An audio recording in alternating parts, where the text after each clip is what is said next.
Itu Posting dengan insting, wes. tapi jangan sampai buat kamu jadi Sinting. sinting. Tutup.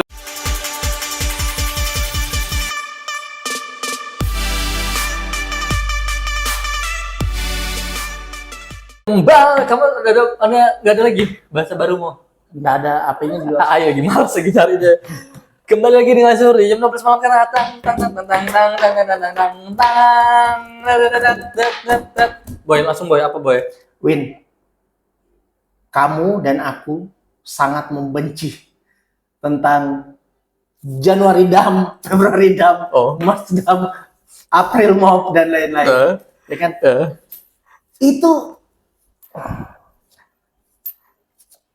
untuk apa nih dam-damnya? Ya, itu kan? Itu bahas itu. Nah ini gini, ini sama kayak tadi kah? Oh, beda prediksi. Beda. Ini bisa jadi 3. Beda. Gimana Win? Nah gini. Pertama kamu tuh sebenarnya orang gini. Seingatku dan setauku kamu tuh orang yang bukan anti sih. Kamu tuh cukup kayak gimana ya sama sebuah tren tuh ya. Ya kan kayak apa ya pada kata lima tempatnya ini. Antinya aja. Antinya aja. Balikannya ya. Kamu nggak suka ngikutin tren kayak gitu-gitu kan, kayak dulu tuh di 2021 2020 pertama kali ada Nine untuk upload yang 9 foto dengan like terbanyak ya kan 2020 misalkan diupload di 2021. Ya begitulah. Baru sekarang itu per bulan ada 6 foto atau 6 ya, 6 foto momen dimasukkan baru dijadikan story. Banyak kok boy fase-fase kayak gitu yang ingat nggak sih? Ini dulu sebelum sakitnya tanu lagi. Nah sebelum itu gini Win, menurutmu salah nggak sih kita anti akan hal itu? Bukan salah sih, maksudnya kenapa kita nggak suka akan hal itu? Aku kadang coba berpikir kenapa ya aku nggak coba untuk kenapa aku nggak coba untuk ikutin itu gitu nah? Sebenarnya sih apa ya? Kamu kenapa? Ya makanya aku masih bertanya nih. Jadi ini pembahasan yang aku itu belum tahu jawabannya juga. Oke. Kalau aku sih apa ya? Terlalu banyak sih boy. Terlalu banyak itu tuh kayak lagu Malik Desensia kita bikin jadi romantis. Aku gedek tuh. Baru tunjukkan foto saya Manda. Iya tuh. Aku tuh gitu lah ya. Kadang-kadang aku juga bikin boy tapi keplesetkan aja. Aku bikin jadi bangsat aja gitu, ashole aja. Iya. Ya gitu-gitu. Kalau aku alasanku karena itu terlalu banyak dan jadi bosan aja boy. Jadi apa ya? Jadi norak aja sih kalau aku, terlalu kebanyakan. Walaupun di dalam hatiku mau ikut juga, mau bikin begitu tapi udah sampai hati gitu, udah hatiku tuh untuk melakukan itu karena aku jadi malu sendiri. Mungkin aku juga alay boy sebenarnya. Bagi beberapa teman-temanku bilang aku juga cukup alay kalau di sosmed gitu. Tapi dengan perspektif yang beda. Ya kan, tidak seperti Januari Dam. Habis itu yang ada biodata diri boy. Iya sempat checklist juga. Itu kan kamu tinggi badanmu apa segala, wilayah tempat tinggalmu di mana di Samarinda itu kan apa yang pengen kau tunjukkan itu gitu. Kita mungkin orang tuh nggak sadar ya bahwa memang semakin hari sosial media itu semakin menelanjangi mereka gitu loh. Mencoba sedikit perlahan-lahan untuk memicu orang-orang itu untuk membongkar dirinya gitu loh. Menunjukkan identitasnya seperti itu. Iya, sama sebenarnya boy apa ya? Beberapa teman-temanku bilang ala kamu tujuan posting lari terus setiap hari. Aku ada rasa itu. Ada. Aku bisa aja berkelit ya. Ini kan sebagai achievement buat diriku sendiri. Ya kalau kalian merasa terganggu ya sudah nggak usah, nggak apa-apa. Aku terima kok. Tapi ada juga yang bilang bahwasanya yang nggak usah. Aku juga bisa punya alasan ini kan sebagai alat motivasi dan lain sebagainya. Walaupun itu nggak pernah aku pakai sih boy. Ya aku mau upload karena ya bagus aja buat aku, menurutku keren aja. Ini sesuatu hal yang kayaknya enak deh untuk aku pamerkan. Bahasanya tuh kayak gitu aja. Aku sebenarnya bingung mengembangkan dari pertanyaan bahwasanya soalnya kayak maksudku ngapain ya orang-orang put gitu ya. Aku tuh nggak nemu keinginannya mau ikut kayak gitu, tapi nggak masalah juga sih. Cuman maksudnya kalau udah terlalu banyak jadinya apaan sih? Aku tuh terkadang misalkan ya berteman sama teman yang lain gitu loh. sebenarnya lebih butuh tuh story-nya dia lagi ngapain. Nah, yang story-story kayak gitu tuh yang lebih kayak orisinil dibanding story-story. Lihat kan foto SMA-mu. Kan aku temen SMA-mu juga, tahu kamu gimana gitu loh maksudnya. Aku tuh yang paling lucu banget kalau waktu SMA tuh. Aku punya teman ada tingkat yang baru semester 2 kan. Hmm. Kuliahnya baru setahun lah, baru lulus SMA tuh juga untuk Oh, SMA. iya, iya. Nah beda mondok. Kenapa terlalu cepat? Oh, kita boleh lah. Kita Iya, 2012 kan, ini iya, 2024 udah 12 sudah tahun. 12 tahun lebih lah. Kita masih relevan lah. Ini baru setahun kamu lulus, baru Iya. kamu upload apa? Gitu kan nggak beda jauh gitu nah. Walaupun tadi boy sebenarnya satu hal sih yang selalu ku garis bawahi pada saat kamu masuk ke media sosial, kamu tuh sudah menelanjangi dirimu gitu nah boy. Sudah bisa membuka, kamu tuh secara nggak langsung sudah membuka dirimu. Tapi yang membedakan adalah level kamu membuka itu sejauh apa. Makanya boy kayak foto yang Iya. itu tuh masih level rendahan gitu. Level salah satu level terparah tuh kalau dia punya masalah pribadi yang dia taruh di media sosial. Nah, good. Nah Bagus. Itu justru itu yang mau kita bisa kembangkan. itu lebih alay lagi tuh. Itu alay terparah lah di sosmed. Itu tai sih. Kayak gitu-gitu dia foto sambil nangis gitu. Aku tuh nggak habis pikir boy kayak kamu tuh nangis. Tapi kita itu bisa diserang juga loh sama orang SJW yang bilang itu bagian dari healingnya dia, kamu nggak boleh ngatain gitu. Iya, kamu kita bikin begini aja salah. Iya betul. Nah tapi goblok sih, goblok kalau kamu buat thread di Twitter, ya kan, baru kamu ingin menjatuhkan orang lain terus kamu bilang dia itu adalah pembohong gini semuanya isi ke palsu, ya kan? Ini Tapi kamu memutuskan untuk milih dia gitu nah. Ini misalnya kita ngomong tentang pasangan ya, nggak apa-apa menjurus saya nggak apa-apa. nah ini Buat menjurus. nah boy dari pembahasannya sebenarnya bisa kita cabangkan kemana-mana kok. Iya betul. Jadi dimulai dari intinya gini, judulnya itu adalah kemuakan terhadap sosial media. Iya. Betul Ya bisa. kan?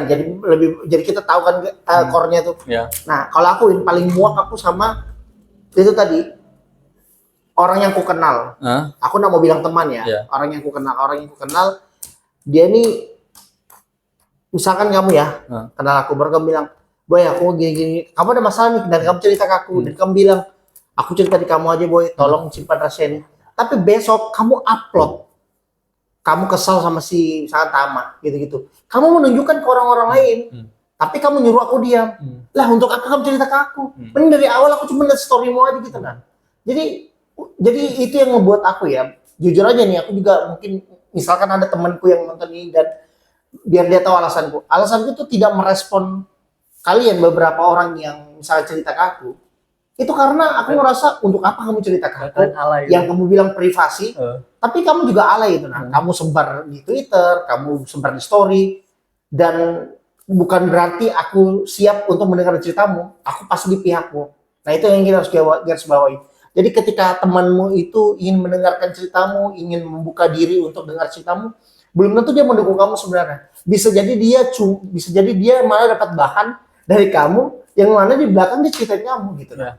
Makanya kalau kamu berharap kamu cerita ke orang lain, terus kamu berharap itu akan menjadi rahasia dalam artian rahasia yang harus dijaga, tapi kamunya sendiri dengan sadar membuka itu, udah selesai kamu.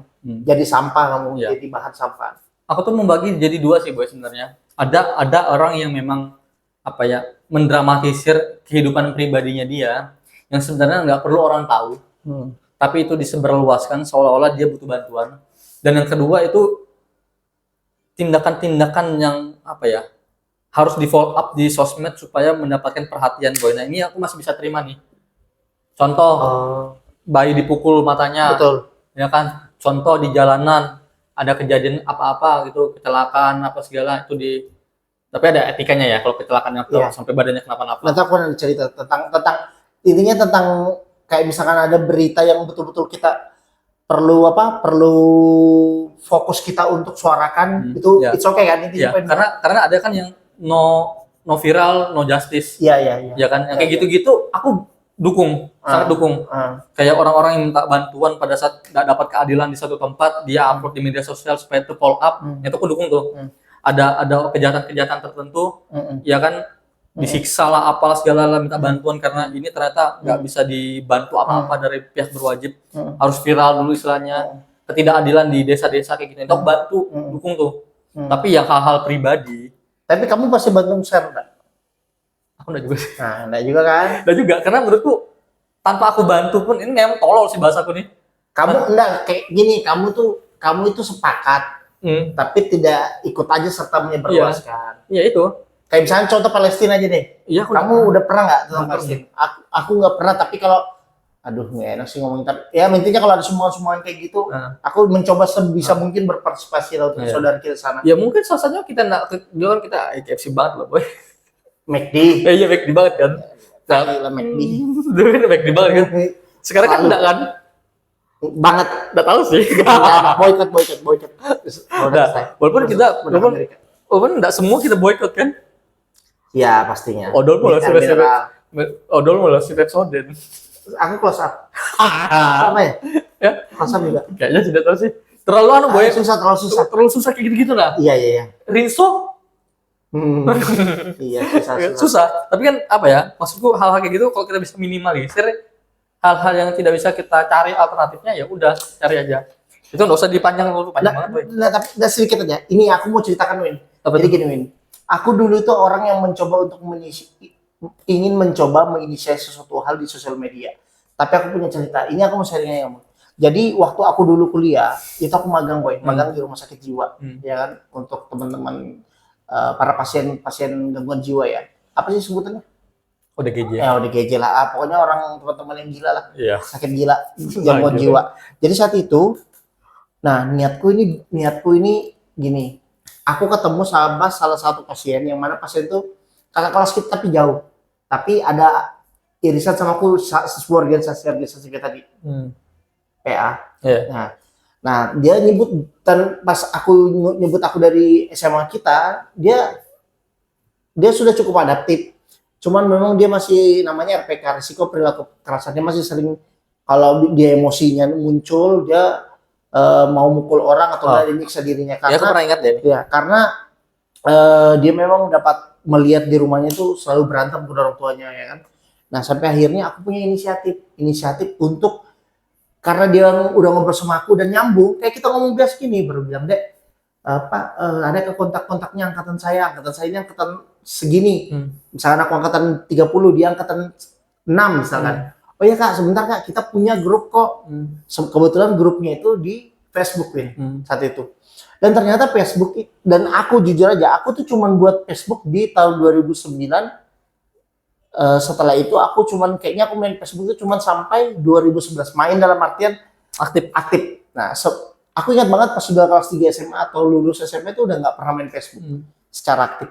Jadi saat itu di 2014 atau 16 lah. 15 aku dinas, baru aku share. Assalamualaikum untuk kakak-kakak angkatan segini, ini ada Kak ini namanya, mohon doanya, beliau lagi sakit di rumah sakit ini jiwa, mohon doanya, salam untuk angkatannya, gitu-gitu kan. Ternyata apa? Ternyata di grup Facebook itu ada settingan bahwa bisa diatur di publik untuk disebarkan ke umum, atau cuman hanya di grup aja yang tahu, atau gitu kan pilihannya. Ternyata yang grup yang dibuat itu adalah grup yang dibuat sama anak tempat organisasiku, tapi yang universal. Ada grup khusus kami aja, yang kami para PA, ada juga yang grup secara umum. Pas di umum aku ngepost itu, dan kamu tahuin, inboxku itu kurang lebih ada, untuk pertama kalinya aku dapat inbox Facebook isinya caci maki itu ada sekitar 30-an orang. Karena aku foto keadaannya dia pakai baju khas rumah sakit jiwa gitu, dan aku jelasin situ runutannya bagus gitu, maksudnya ada keterangannya, siapa namanya, tinggal di mana, dia sedang gangguan ini, mohon doanya. Padahal poinnya adalah aku ingin minta doakan nih saudara kita, karena ini satu rumpun dengan kita lah, satu organisasi. Tapi gara-gara itu ternyata tersebar settingan tadi ke publik, jadi aku diserang. Dan saat itu ada seniorku yang dekat sama kami lah, dia langsung respon aku, dia ngomong, Bem, kamu kenapa nge-share? Maksudnya Bang, itu aku bersadar 2 hari boy. Jadi kamu bayangkan 2 hari itu aku kayak gak bertanggung jawab. Karena aku lagi-lagi gak aktif di Facebook, cuma ngepost aja. Baru sampai akhirnya aku ingat betul Coro Parade itu yang coba hubungin aku saat itu, BBM kan. Dia bilang, men, kamu tuh nge-share itu apa hapus. soalnya itu udah diumum dan itu udah sempat di screenshot. Hmm. Segitunya orang boy. Untuk nyari aku, kayak nggak terima gitu nah. Tapi dia nggak sadar kalau aku itu adalah nakes. Gitu nah. Dia kira aku itu cuman kayak pengunjung, baru ternyata ketemu sama seniorku yang lagi sakit itu. Jadi hal itu, maksudnya yang mau aku ceritain di sini adalah gara-gara hal itulah yang membuat aku sekarang tuh tidak mau terlibat benar-benar bantu share hal apapun, terutama yang sifatnya umum. Kecuali memang sudah ada izin, bahkan itu juga terbatas. Bayangkan aja Win, saking itu ngebuat aku mungkin nggak sampai trauma, tapi ngebuat aku terganggu gitu. Niatku ini baik loh, maksudnya niat baik mau menginformasikan ke saudara yang lainnya, tapi malah diserang gitu nah. Karena dikiranya aku menyebar aib dan lain-lain. Padahal tujuannya nggak gitu kan. Sama. Itu pelajaran penting. Nah, bayangkan aja, maksudnya bukan bayangkan, maksudnya dari pelajaran itu aku baru bisa benar-benar buat video atau buat statement ataupun buat story yang kayak mendukung salah satu hal itu yang aku ingin suarakan pendapatku tuh di tahun 2019 pada saat demo. Aku ada buat video pokoknya itu di kontrakan lama Las Vegas tentang itu, ya kan, mendukung mengecam keras tentang aparat negara yang waktu represif gitu sih. Dampaknya segitunya gitu nah. Makanya aku mau highlight itu adalah ya mungkin juga karena hal itu, pengalaman itu yang buat aku tuh kayak risih sama orang yang mudah banget kamu share apapun gitu nah. Kamu belum pernah kena dampaknya kan? Ya itu sudah boy, itu salah satu hal yang nggak mau juga mau lakukan, karena aku juga nggak mau bertanggung jawab aja dengan apa yang aku posting. Aku nggak mau bertanggung jawab dengan sesuatu hal yang aku tidak bisa bertanggungjawabkan, lebih tepatnya begitu. Ya kan, kayak kamu di masa lalu niatanmu baik, tapi ternyata orang berpandangan beda kan. Nah itu kan nggak bisa kita kontrol. Iya, betul. Nah itu ya, crowd yang begitu tuh yang aku nggak bisa kontrol. Ya kan, karena buat si malakama sih, makanya lebih baik aku posting sesuatu hal yang aku suka. Memang terkesan kayak tidak mengikuti tren dan lain sebagainya apa segala. Yang posting yang aku suka aja. Itu deh jawaban paling amanku boy. Aku nggak mau posting air mataku di sosmed. Misalnya aku play sama teman baru sebelah gini tai kan, itu level terendah kalau menurutku di media sosial. Karena ujungan gitu nah. Apa yang mau kamu cari dengan cara begitu? Itu level terendah menurutku ya. Orang nggak suka silahkan gitu. Tapi berbeda dengan misalnya hal-hal yang membantu tindakan kriminal, bantuan dan sebagainya. Nah itu aku bisa sangat terima. Tapi apakah aku akan melakukan hal yang sama untuk ikut-ikutan? Aku mikir lagi. Bukan berarti tidak nge-share nggak dukung. Nah itu aku nggak suka tuh. Iya. Seolah-olah kita nggak nge-share Palestina, kita nggak peduli dengan Palestina. Bahkan banyak yang nge-share Palestina tapi masih ketahuan makan misalkan di KFC, McD. Jadi maksudnya kayak gitu tuh. Itu kan ujungnya pencitraan ya. Iya. Paham nggak? Pencitraan seolah-olah mendukung Palestina tapi masih makan di McD. Aku ingat buat teman jilbab. Aku ada juga temanku berjilbab. Keras lagi seolah-olah mendukung Palestina tapi pas aku papasan McD Esparmanin, aku lurus dia belok. Iya. Baru aku teriak boykot tuh gitu kan. Ada kan? Iya, aku ada temanku. Aku enggak sih kalau aku. Masalahnya aku bencinya dia di sosial media tuh nah. Enggak, kalau aku di IG dia di posting kayak gitu, say no to Palestine, tapi di story say no to kata-kata tidak pada Israel gitu, nggak boleh say no to drugs kapal. Di terus? IG tapi di WA story-nya dia makan astagfirullah. Tapi makan KFC gitu dah. si babi. Nah, kayak gitulah. Nah, ada lagi Win yang menarik tentang cancel culture. Itu sebenarnya yang tadi mau salah sedikit-sedikitnya. Aku tuh mau bahas tentang bola itu, boy. Jersey bola. Oh, nah, gak bisa itu. Yes, itu kayak sama tamanan itu. Itu salah satu cancel culture juga. Kita bahas luarannya aja dulu lah. Iya. Apa ya? Karena Tama paham banget loh tentang bola. Iya, itu apa? Aku sih ngebahasnya gini, tentang desain. Aku pengikut salah satu desainernya tuh, boy. Hernanda Putra. Aku ikut IG-nya tuh. Hernanda itu apa hubungan dengan makna?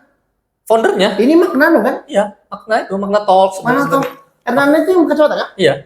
Masa itu orangnya? Iya. Itu siapa sih? Hernanda Putra.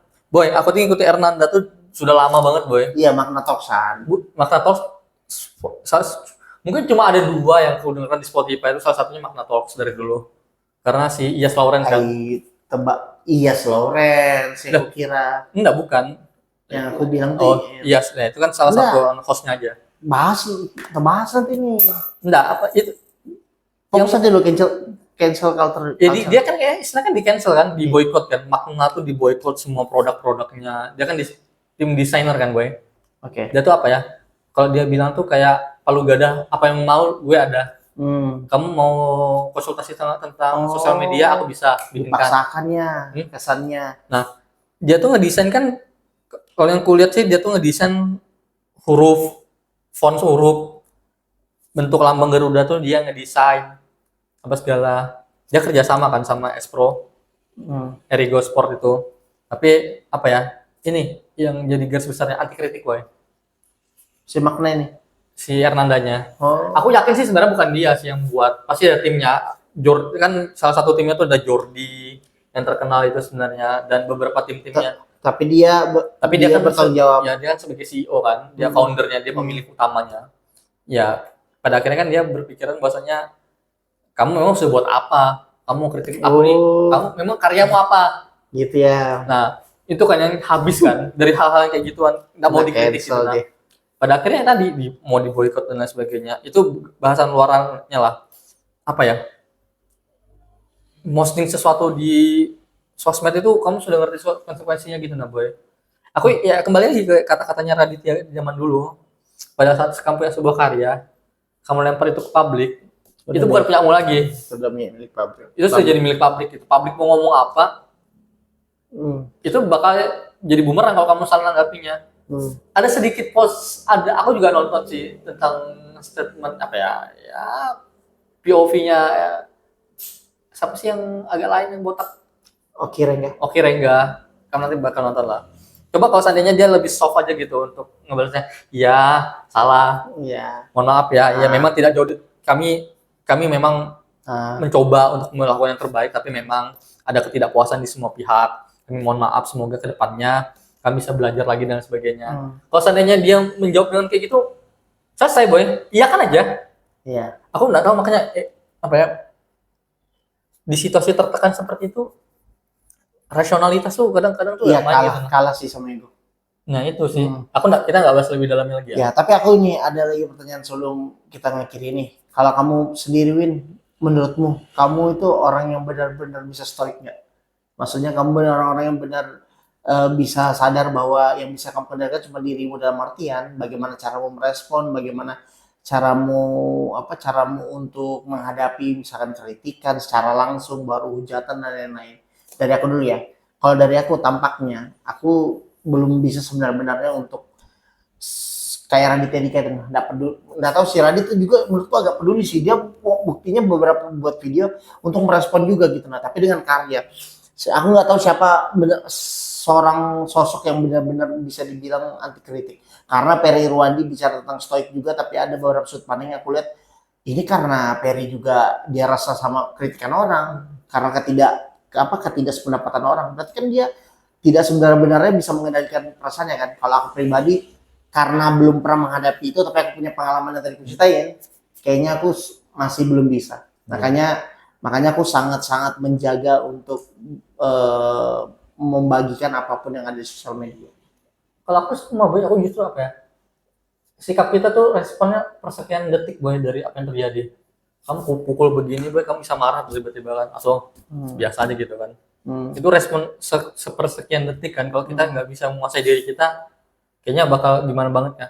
Ya tadi kayak kasusnya kayak Makna yang Nanda pada saat dikritik, respon baliknya seperti apa.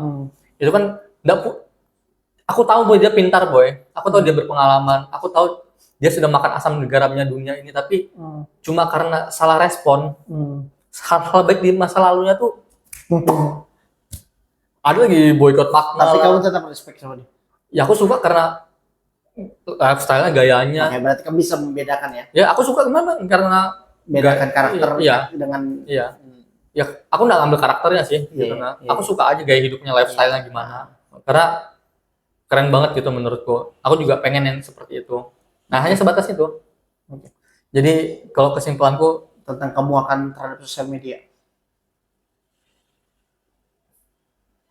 jangan posting sesuatu, jangan lakukan sesuatu, jangan bermain apapun kalau kamu tidak bisa tanggung jawab.